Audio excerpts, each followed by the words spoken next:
Do your homework. Do the research. Be prepared.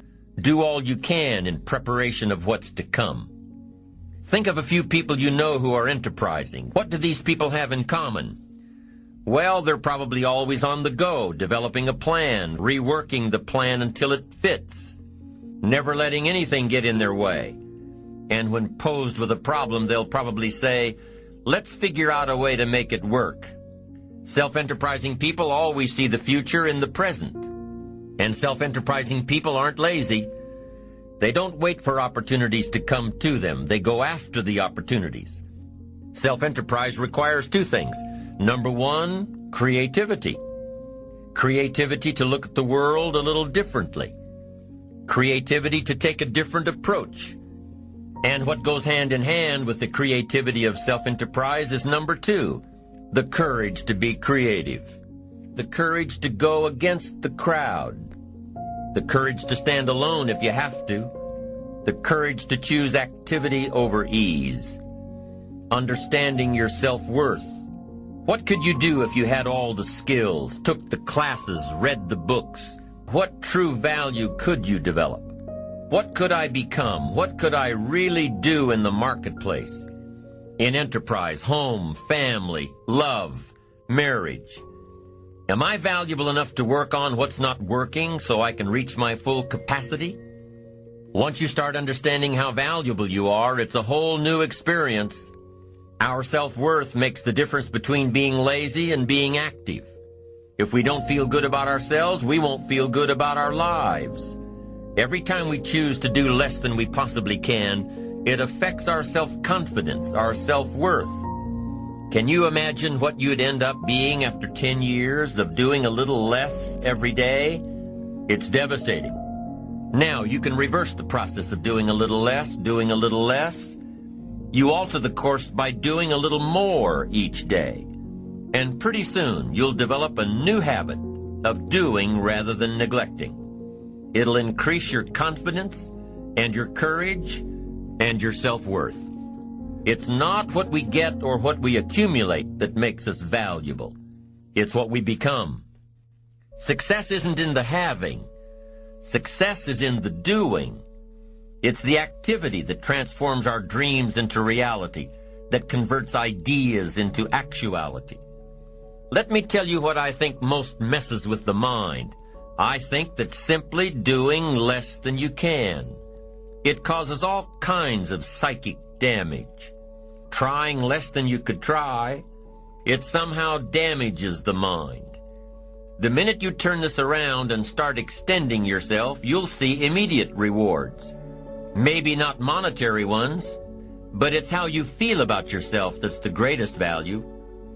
Discover all you can do, see how much you can earn, how much you can share, how far you can reach. Some people out there would have us believe that positive affirmation is more important than activity. They would have us repeating slogans like every day and in every way, I'm getting better and better. Getting better and better only happens with the discipline of doing better and better. And affirmations without discipline are in reality delusions. There's nothing wrong with affirming the good life as long as we are disciplined enough to take action. We should never allow affirmation to replace action. Feeling better is no substitute for doing better. If the truth happens to be that we're broke, the best affirmation would be to simply say, I'm broke. Accept it. Be responsible for it. By saying it out loud, you'll probably be disgusted enough to start the thinking process on how to change it. Confronting harsh realities has an incredible effect. You see, within reality lies the possibility to create our own personal miracle. If we can bring ourselves to state the truth about a situation, then, as the saying goes, the truth will set us free. If your life and circumstances have resulted in a situation that is ugly, call it ugly. Be responsible to it. Once we understand and accept the truth, the promise of the future is freed from the shackles of deception. Here are some creative techniques that'll help keep you on the right track toward that promising future. Number one, think on paper. You can't build a house with the plans in your head. Put it all on paper. Your roadmap, your blueprints, your business plan. When you put it on paper, you can analyze your path, solve your problems. You can figure out what you did right, and you can figure out what you did wrong. We've got so much going on in our heads that we can't figure things out until we take a piece of it out and put it on paper. If you want to solve a problem, the best questions to ask are, number one, what could I do? And number two, what could I read? So I'm asking you, don't sell yourself short here. You can find some answers. Go to the library, go to the bookstore. Now, if that doesn't work, then ask question number 3. And question number 3 is, who could I ask? You can't believe how willing somebody will be to help you if, first of all, they've gotten the idea that you were willing to help yourself. The second step to keeping yourself on the right track is to develop the ability to brainstorm. What is brainstorming? Just what it sounds like, letting your brain go. Just putting an idea into your brain and letting it take off, free associating. Not planning a train of thought, but thinking freely. Effective brainstorming can only happen if you're free from your ego. You can't be worried about saying something stupid or silly.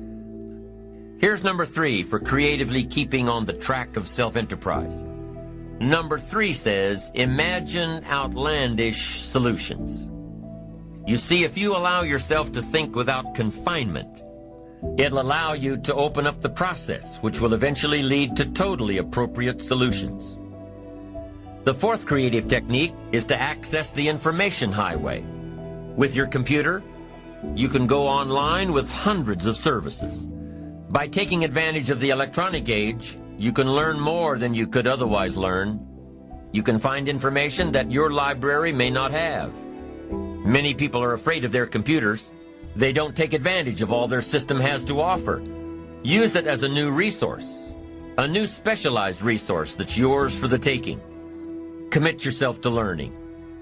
Feed your mind. Sharpen your interest in 2 major subjects, life and people. Learn more on how to get the most from life. Learn all that you can so that you can become all that you can become. Learning is the beginning of wealth. Learning is the beginning of happiness. Learning and searching is where the process of creating your own personal miracle begins. I am here to tell you that you can come from nothing and become something. Happiness and success is available for every last one of you. But I'm gonna tell you what you're gonna have to do. You're gonna change your mindset. If you think that they're gonna mail this money to your house, you're dead wrong about that. If you wanna be successful, you got to change your mind, and you're gonna have to have some faith. Most of us go through life pretending. See, a lot of people pretend that they want more out of life, but all you have to do is watch their actions. Watch what they're doing. The proof is in the pudding. Find out what it is you want and go after it as if your life depends on it. Why? Because it does.